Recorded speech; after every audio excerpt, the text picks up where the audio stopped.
പ്രേംലാലെ, പാകിസ്ഥാനിൽ നിന്നുള്ള ഒരു വാർത്തയാണ് നമ്മൾ ചർച്ച ചെയ്യാൻ പോകുന്നത്. പാകിസ്ഥാനിൽ 6-ൽ ഒരാൾ ഭിക്ഷക്കാരൻ ആണെന്ന തരത്തിലുള്ള റിപ്പോർട്ടുകൾ പുറത്തു വരുന്നുണ്ട്. യഥാർത്ഥത്തിൽ ഈ ഭിക്ഷക്കാരെ കൊണ്ട് പാകിസ്ഥാൻ മുട്ടിയോ? ഈ പാകിസ്ഥാനിൽ നിന്ന് ഉള്ള ഒരു മാധ്യമം ഡോൺ അവര് പുറത്തുവിട്ട ഒരു വാർത്തയാണ്. അതിൽ തന്നെ പറയുന്നു, പാകിസ്ഥാനിലെ ഇന്നത്തെ ജനസംഖ്യ എന്ന് പറയുന്നത് 23 കോടി ആൾക്കാർ അവിടെ ആ രാജ്യത്തുണ്ട്. അതില് ഒരു 4 കോടിയിൽ അടുത്ത് ആൾക്കാർ ഭിക്ഷാടനം നടത്തി ജീവിക്കുന്നവരാണ്. അപ്പൊ കണക്ക് വെച്ച് നോക്കുമ്പോൾ 6 പാകിസ്ഥാൻകാരുണ്ടെങ്കിൽ അതിൽ ഒരാൾ പിച്ചക്കാരനാണ് എന്നുള്ളതാണ് കണക്കിൽ പറയുന്നത്. ഇനി പാകിസ്ഥാനിലെ തന്നെ അവിടുത്തെ ദേശീയ അസംബ്ലിയില് നമ്മുടെ നാട്ടിൽ ഈ പ്രവാസികാര്യ വകുപ്പ് എന്നൊക്കെ പറയുമല്ലോ, അതേപോലെ പാകിസ്ഥാൻ സ്വദേശികളായിട്ടുള്ള വിദേശികൾ, അതായത് പ്രവാസികളായിട്ടുള്ള പാകിസ്ഥാൻകാരുടെ ക്ഷേമത്തെക്കുറിച്ചുള്ള ഒരു സമിതി. അപ്പൊ അതിനെ സംബന്ധിച്ച് federal investigation agency director റിഫാത്ത് Muqtadir രാജ ഈ പറയുന്ന സമിതിക്ക് മുമ്പിൽ, പാർലമെന്ററി സമിതിക്ക് മുമ്പിൽ നടത്തിയ അവലോകനത്തിൽ പറഞ്ഞ സംഗതികൾ ഞെട്ടിക്കുന്നതാണ്. അദ്ദേഹം പറയുന്നു, ഈ വർഷം 2025 ഡിസംബർ പൂർത്തിയായിട്ടില്ല. ഈ വർഷം മാത്രം പാകിസ്ഥാനിൽ നിന്ന് വിദേശത്തേക്ക് പോകാൻ തയ്യാറായ 51,000 പേരെ പാക് ഭരണകൂടം തടഞ്ഞു, അല്ലെങ്കിൽ അവർക്ക് യാത്രാ അനുമതി നിഷേധിച്ചു എന്നുള്ളതാണ് വിവരം. അപ്പൊ നമ്മൾ വിചാരിക്കും എന്താണ് ഇതിന്റെ കാരണം? കാരണം നാണക്കേട് കാരണമാണ്. കാരണം ഈ പാകിസ്ഥാനിൽ നിന്ന് വിദേശത്തേക്ക് തൊഴിൽ എന്ന പേരിൽ, തീർത്ഥാടനം എന്ന പേരിൽ പോകുന്ന പലരും തിരിച്ചിങ്ങോട്ട് വരുന്നില്ല. അവര് ഈ വിസാ കാലാവധി കഴിഞ്ഞിട്ടും അവിടെ പലയിടത്തും കറങ്ങി അടിച്ച് നടന്നിട്ട് പിന്നെ അവിടുത്തെ ഭരണകൂടങ്ങൾ ഇവരെ പാക്ക് ചെയ്ത് ഇങ്ങോട്ട് അയക്കേണ്ട ഗതികേടാണ്. അപ്പൊ ഇവിടെ അത്തരം രാജ്യങ്ങളിൽ ചെന്ന് പെടുന്നവരെല്ലാം അവിടെ ഭിക്ഷാടനം നടത്തി ജീവിക്കുന്നു എന്നുള്ളതാണ് വിവരം, ഏറിയ പങ്കും. അപ്പൊ ഈ മുസ്ലിം വിശ്വാസപ്രകാരം ഈ സക്കാത്ത് നൽകുക എന്ന് പറയുന്ന ഒരു ഏർപ്പാടുണ്ടല്ലോ, അപ്പൊ അത് ഒരു ഔദാര്യമായിട്ട്, അതായത് ഈ വിശ്വാസികൾ അവരുടെ വിശ്വാസത്തിന്റെ ഭാഗമായി കൊടുക്കുന്നത് ഒരു അവസരമാക്കി പാകിസ്ഥാൻകാർ അത് മാറ്റുന്നു എന്നുള്ളതാണ് വിവരം.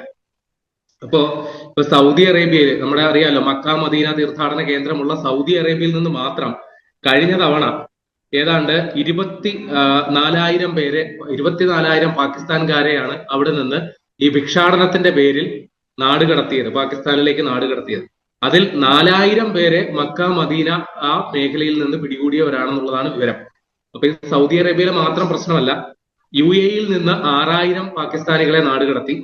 അസർബൈജാനിൽ നിന്ന് 2,500-ഓളം പേരെയും ഭിക്ഷാടനം നടത്തിയതിന്റെ പേരിൽ നാട് കടത്തി. അപ്പൊ ഇവരെല്ലാം അവിടെ ഒരു വിസ ഏതെങ്കിലും തരത്തിൽ അവിടെ തൊഴിലിനോ അല്ലെങ്കിൽ ടൂറിസ്റ്റ് വിസയോ എന്തെങ്കിലും ഒരു കാരണം പറഞ്ഞ് അങ്ങോട്ടേക്ക് എത്തിയിട്ട് പിന്നെ ആ നാട്ടിൽ നിന്ന് ഇങ്ങോട്ടേക്ക് തിരിച്ചു പോരാൻ കൂട്ടാക്കാതെ അവിടെ തങ്ങുന്നു എന്നുള്ളതാണ് വിവരം. ഇനി കംബോഡിയയില് ഇപ്പൊ ചിലര്, ഞാൻ നേരത്തെ പറഞ്ഞ പോലെ വിസ എടുത്തിട്ട് പോയിട്ട് പിന്നെ ഇങ്ങോട്ട് വരുന്നില്ല എന്നുള്ളത്. കംബോഡിയയിലേക്ക് 24,000 പാകിസ്ഥാൻകാരികൾ പോയിട്ട്, കഴിഞ്ഞ വർഷത്തെ കാര്യമാണ് പറയുന്നത്. അതിൽ 12,000 പേര് അവരുടെ വിസ കാലാവധി കഴിഞ്ഞിട്ട് അവരെവിടെയാണെന്നുള്ള ഒരു ഐഡിയ ആർക്കും ഇല്ല. പിന്നെ മ്യാൻമാറിലേക്ക് ഒരു 4,000 പേര് പോയതിൽ 2,500 പേരെ കുറിച്ച് യാതൊരു വിവരവും ഇല്ല. അപ്പൊ അവിടെയൊക്കെ ചെന്ന് പെടുക എന്നുള്ളത് മാത്രം, തിരിച്ചിങ്ങോട്ട് പോരാനായിട്ട് യാതൊരു താല്പര്യവും പാകിസ്ഥാൻകാർക്ക് ഇല്ല എന്നുള്ളതാണ് നമ്മൾ മനസ്സിലാക്കേണ്ടത്. അപ്പൊ ഇക്കാര്യത്തിൽ ഇറാഖിന്റെയും സൗദി അറേബ്യയുടെയും അംബാസഡർമാർ രേഖാമൂലം പാകിസ്ഥാനെ അവരുടെ അതൃപ്തി അറിയിച്ചിട്ടുണ്ട്. നിങ്ങളുടെ പൗരന്മാർ ഞങ്ങളുടെ രാജ്യത്ത് വന്ന് ഇവിടെ കുഴപ്പമുണ്ടാക്കുകയാണ്, ഇവിടെ വന്ന് ഭിക്ഷാടനം നടത്തി ഞങ്ങൾക്ക് വലിയ ബുദ്ധിമുട്ടുണ്ടാക്കുന്നു എന്നുള്ള കാര്യം അവര് പറയുകയും ചെയ്തു. പക്ഷെ രസകരമായ ഒരു സംഗതി ഇതിന്റെ ഇടയിൽ നടന്നു. കാര്യം, ഞാൻ ഈ പറഞ്ഞ പോലെ ഈ പാർലമെന്ററി സമിതിക്ക് മുമ്പാകെ ഈ ഫെഡറൽ ഇൻവെസ്റ്റിഗേഷൻ ഏജൻസി നൽകിയ ഒരു വെളിപ്പെടുത്തലാണ് ഏറ്റവും രസകരമായത്. അതായത് ഈ ക്രെഡിബിലിറ്റിയുടെയും അല്ലെങ്കിൽ ഇത്തരം പ്രശ്നങ്ങളുടെയൊക്കെ അടിസ്ഥാനത്തിൽ ഓരോ രാജ്യങ്ങളുടെയും പാസ്പോർട്ടിന് റാങ്കിങ് നിശ്ചയിച്ചിട്ടുണ്ട്. അങ്ങനെ പാകിസ്ഥാന്റെ റാങ്കിങ് ഇപ്പോൾ മെച്ചപ്പെട്ടിട്ടുണ്ട് പോലും. അതായത് മുമ്പ് 118 ആയിരുന്നു, അത് 92 ആയിട്ട് മെച്ചപ്പെട്ടു എന്നുള്ളതാണ് വലിയ കാര്യമായിട്ട് കൊട്ടിഘോഷിക്കുന്നത്. അത് മാത്രമല്ല, ഈ അനധികൃത കുടിയേറ്റം കഴിഞ്ഞ വർഷം അത് 8,000 ആയിരുന്നത് ഈ വർഷം അതൊരു 4,000 ആയിട്ട് കുറഞ്ഞിട്ടുണ്ട് എന്നുള്ളതും വലിയ മെയിനടിച്ച് അവരിത് പറയുന്നുമുണ്ട്. ഇനി ഒരു വർഷം സാധാരണഗതിയിൽ ഒരു 85 ലക്ഷത്തോളം പാകിസ്ഥാനികള് നിയമാനുസൃതമായിട്ട് മറ്റ് രാജ്യങ്ങളിലേക്ക് യാത്ര ചെയ്യുന്ന ഇമിഗ്രേഷൻ ആ മന്ത്രാലയത്തിന്റെ ഒരു വിശദീകരണമാണ്. പക്ഷെ കഴിഞ്ഞ വർഷം മാത്രം 226 കേസുകളാണ് ഈ രേഖകളിലെ അവ്യക്തതകൾ മൂലമോ അല്ലെങ്കിൽ ഇവരുടെ ഉദ്ദേശശുദ്ധിയിലെ പ്രശ്നങ്ങൾ മൂലമോ രജിസ്റ്റർ ചെയ്തത്. ഇപ്പോൾ നിലവില് പ്രധാനപ്പെട്ട വിമാനത്താവളങ്ങളിലെല്ലാം തന്നെ ഈ കുഴപ്പക്കാരായിട്ടുള്ളവരെ കണ്ടെത്താൻ വേണ്ടിയിട്ട്, അല്ലെങ്കിൽ ഇവരുടെ യാത്രാ ഉദ്ദേശം മറ്റൊന്നാണ്, അതിനെക്കുറിച്ച് കണ്ടെത്താൻ വേണ്ടിയിട്ട് AI സാങ്കേതിക വിദ്യ വരെ അവിടെ വിന്യസിച്ചിട്ടുണ്ട് എന്നുള്ളതാണ് വിവരം. ഇനി ഈ പാകിസ്ഥാൻകാരെ കൊണ്ട് ഇത്രയും ബുദ്ധിമുട്ടുന്നതിന്റെ ഇടയ്ക്ക് അതിന്റെ ഇടയിൽ ചില കുഴപ്പക്കാർ വന്ന് ചാടുന്നുണ്ട്. അത് ബംഗ്ലാദേശികളാണ്. ബംഗ്ലാദേശികൾ യൂറോപ്പിലേക്കും ഇതേപോലെ മറ്റ് ചില രാജ്യങ്ങളിലേക്കും കടക്കാനായിട്ടുള്ള ഒരു ഇടനാഴിയായിട്ട് പാകിസ്ഥാനെ ഉപയോഗിക്കുന്നു എന്നുള്ളതാണ് വിവരം. അതിന്റെ കാരണം പാകിസ്ഥാന്റെ എമിഗ്രേഷൻ വിഭാഗത്തിൽ കാര്യക്ഷമമായ പരിശോധനകളോ നടപടികളോ ഇല്ല. അത് മനസ്സിലാക്കിക്കൊണ്ടാണ് ബംഗ്ലാദേശികൾ ഇത്തരത്തിൽ മറ്റ് രാജ്യങ്ങളിലേക്ക് പോകാനായിട്ട് പാകിസ്ഥാനെ ഉപയോഗിക്കുന്നു എന്നുള്ളതാണ് മനസ്സിലാക്കേണ്ടത്. ഇനി UAE ഇപ്പൊ കുറച്ചു കാലമായിട്ട് പാകിസ്ഥാൻകാർക്ക് വിസ കൊടുക്കുന്നത് വരെ നിർത്തിവെച്ചേക്കാണ്. അതില് ടൂറിസ്റ്റ് വിസ മാത്രമല്ല, എംപ്ലോയ്മെന്റ് വിസയും അവര് നിർത്തിവെച്ചിരിക്കുകയാണ്. അതിന് കാരണം UAE-ല് സമീപകാലത്ത് റിപ്പോർട്ട് ചെയ്യപ്പെട്ട ക്രിമിനൽ സംഗതികളെല്ലാം, അതിപ്പോ മദ്യം, മയക്കുമരുന്ന് കടത്തടക്കമുള്ള ക്രിമിനൽ ആക്ടിവിറ്റികളിൽ ഏർപ്പെടുന്നത് ഏറെയും പാകിസ്ഥാൻകാരാണ് എന്നുള്ളതിന്റെ പേരിലാണ് UAE ഈ നടപടി എടുത്തേക്കുന്നത്. ഇനി ഈ ഗൾഫിലേക്ക് മാത്രം ഏതാണ്ട് 8 ലക്ഷം പേർ വിസ സമ്പാദിച്ചു പോകുന്നു എന്നുള്ളതാണ് വിവരം. പക്ഷെ 2018 ദുബായ് ഭരണകൂടം ഒരു അസാധാരണ ഉത്തരവ് പുറപ്പെടുവിച്ചു. കാരണം ഈ പാകിസ്ഥാനികളെ ജോലിക്ക് എടുക്കരുത് എന്നുള്ളത് അവിടുത്തെ തൊഴിലുടമകൾക്ക് നിർദ്ദേശം നൽകി. അത് നിങ്ങളുടെ നാഷണൽ ഡ്യൂട്ടിയുടെ ഭാഗമാണ് എന്നുകൂടി അവർ പറയുകയും ചെയ്തു. അതിന്റെ കാരണം അവിടെ എത്തുന്ന പാകിസ്ഥാൻകാരിൽ അധികവും ഈ മയക്കുമരുന്ന് കള്ളക്കടത്തുമായി ബന്ധപ്പെട്ടുള്ള അനധികൃത തൊഴിലുകളിൽ ഏർപ്പെടുന്നു. അതുകൊണ്ടാണ്. ഇനി മറ്റൊരു സംഗതി കൂടിയുണ്ട്. അപ്പൊ എന്തുകൊണ്ട് ഈ പാകിസ്ഥാനിൽ ഇത്ര ഭിക്ഷാടകർ പെരുകുന്നു എന്നുള്ളതിന് ലളിതമായ ഉത്തരം പറയാം.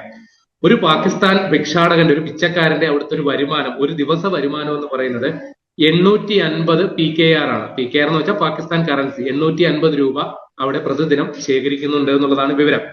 ഇനി ഈ പണമല്ലാതെ ഒരു വർഷം ഈ പാകിസ്ഥാനിലെ പിച്ചക്കാരെല്ലാരും കൂടി സമാഹരിക്കുന്നത്, അതായത് ഈ ഭക്ഷണമായിട്ടോ സാധനങ്ങളായിട്ടോ അല്ലെങ്കിൽ മറ്റേതെങ്കിലും ആനുകൂല്യമായിട്ടോ 32 ബില്യൺ അമേരിക്കൻ ഡോളറിന്റെ വസ്തുവകകളാണ് പിച്ചക്കാര് ഒരു വർഷം സമാഹരിക്കുന്നത്.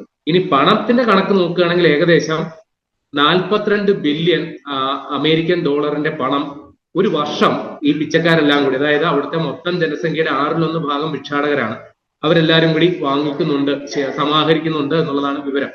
അപ്പൊ ഇവര് പ്രത്യേകിച്ച് തൊഴിലൊന്നും എടുക്കാതെ ഈ ദാനമായി കിട്ടുന്ന പണമാണ് ഇവരുടെ കയ്യിൽ വരുന്നത്. അത് പാകിസ്ഥാനിൽ വലിയ രീതിയിൽ പണപ്പെരുപ്പം സൃഷ്ടിക്കുന്നു എന്നുള്ള വിവരവും കൂടി വരുന്നുണ്ട്. കാര്യം ഇങ്ങനെ ഔദാര്യമായി കിട്ടുന്ന പണമായതുകൊണ്ട് അവരത് ലാവിഷായിട്ട് ചെലവഴിക്കുന്നു. അപ്പൊ അതുകൊണ്ട് തന്നെ അവിടെ പല സാധന സാമഗ്രികളുടെയും വില കണ്ടമാനം വർദ്ധിക്കുന്നു. കാര്യം ധാരാളം പണം വിപണിയിലേക്ക് വരുന്നത് കൊണ്ട് തന്നെ അവിടെ പണപ്പെരുപ്പം നിയന്ത്രിക്കാൻ സാധിക്കുന്നില്ല. അപ്പൊ ഇതാണ് പാകിസ്ഥാന്റെ ഒരു പൊതുസ്ഥിതി. ഇത് അവിടുത്തെ സാധാരണക്കാരായ, ചിലപ്പോൾ തൊഴിലെടുത്ത് ജീവിക്കാൻ ശാരീരിക ശേഷി ഇല്ലാത്തത് കൊണ്ടോ ആരോഗ്യമായ പരിമിതികൾ ഉള്ളത് കൊണ്ടായിരിക്കാം അവിടെ ഒരു വിഭാഗം ഭിക്ഷാടകരായിട്ട് കഴിയുന്നത്. ഇനി അവിടുത്തെ ഭരണകൂടത്തിന്റെ കാര്യം തന്നെ എടുക്കാം. അവിടുത്തെ ഷഹ്ബാസ് ഷെരീഫ് എന്ന് പറയുന്ന പ്രധാനമന്ത്രി ഇപ്പോഴും ഭിക്ഷാടകനായിട്ട് ഓരോ രാജ്യങ്ങൾ കയറി ഇറങ്ങുന്നു എന്നുള്ളതാണ് വിവരം. കാരണം ആ പാകിസ്ഥാൻ എന്ന് പറയുന്നത് ഇപ്പോ അന്താരാഷ്ട്ര നാണയനിധിയിൽ നിന്ന് ശതകോടികൾ കടം വാങ്ങി കഴിയുന്ന ഒരു ഭരണകൂടമാണ് പാകിസ്ഥാനിലുള്ളത്.